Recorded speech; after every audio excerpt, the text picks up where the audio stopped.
തമിഴ് വെട്രിക്കഴകം ടി.വി.കെ നേതാവും നടനുമായ വിജയ് കോൺഗ്രസുമായി കൂടുതൽ അടുക്കാൻ ശ്രമിക്കുന്നതായി റിപ്പോർട്ടുകൾ. ഇതിന്റെ ഭാഗമായി കോൺഗ്രസ് നേതാവ് രാഹുൽ ഗാന്ധി നയിക്കുന്ന വോട്ടർ അധികാർ യാത്രയിൽ വിജയ് പങ്കെടുത്തേക്കും. നിലവിൽ തമിഴ്നാട് മുഖ്യമന്ത്രി എം.കെ. സ്റ്റാലിനും ഈ യാത്രയിൽ പങ്കാളിയായിട്ടുണ്ട്. വിജയ് അടുത്തിടെ ബി.ജെ.പിക്കും ഡി.എം.കെയ്ക്കുമെതിരെ ശക്തമായ വിമർശനങ്ങൾ ഉന്നയിച്ചിരുന്നു. വോട്ടർമാരുടെ അവകാശങ്ങൾ സംരക്ഷിക്കാൻ രാഹുൽ നടത്തുന്ന പോരാട്ടങ്ങളെ വിജയ് പിന്തുണച്ചിരുന്നു. രാഷ്ട്രീയ നേതാക്കളെയും കലാ-സാംസ്കാരിക മേഖലകളിലെ പ്രമുഖരെയും യാത്രയിൽ പങ്കെടുപ്പിക്കാൻ കോൺഗ്രസ് ശ്രമിക്കുന്നുണ്ട്. ഈ യാത്രയിൽ വിജയ് പങ്കെടുക്കുന്നത് ഭാവിയിൽ കോൺഗ്രസുമായി ഒരു സഖ്യമുണ്ടാക്കാൻ സഹായിക്കുമെന്ന് ടി.വി.കെ കരുതുന്നു.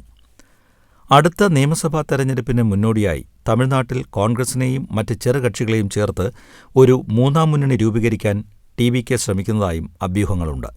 ഈ നീക്കത്തിലൂടെ ഡി.എം.ഡി.കെ, പി.എം.കെ തുടങ്ങിയ പാർട്ടികളെയും ഒപ്പം നിർത്താനാണ് വിജയ് ലക്ഷ്യമിടുന്നത്. തമിഴ്നാട്ടിലെ കോൺഗ്രസ് നേതാക്കൾക്ക് ഡി.എം.കെയുടെ ഭാഗത്തുനിന്ന് വേണ്ടത്ര പരിഗണന ലഭിക്കുന്നില്ല എന്ന പരാതിയുണ്ടെന്നും ടി.വി.കെ ഇത് മുതലെടുക്കാൻ ശ്രമിക്കുന്നതായും റിപ്പോർട്ടുകളുണ്ട്.